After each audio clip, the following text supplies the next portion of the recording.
I teach middle school, so like myself, you might run into a student who is very much into music and never really felt like coding was a thing that they would care about. But when I teach coding, it's through an artistic lens of either visual art or music.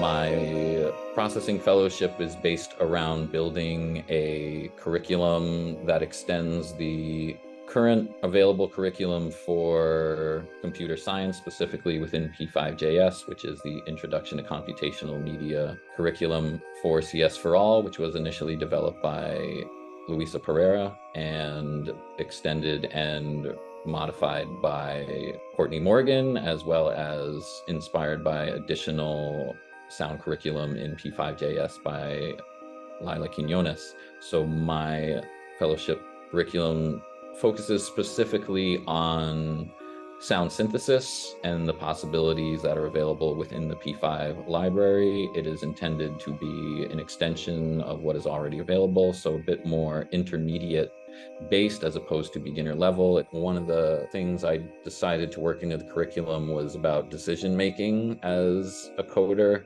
with the idea of care. So I collaborated a bit with some of my other fellow cohort members, Nat Decker and Bobby Joe, who are doing the accessibility work. And so some of it is about designing with the thought that there are people who don't experience sound the same way you do, so within the deaf or the hard of hearing community. This is an example of one of the accessibility lessons. So this is that same mouse theremin with some modifications made to incorporate visuals, again, with the idea of care and accessibility.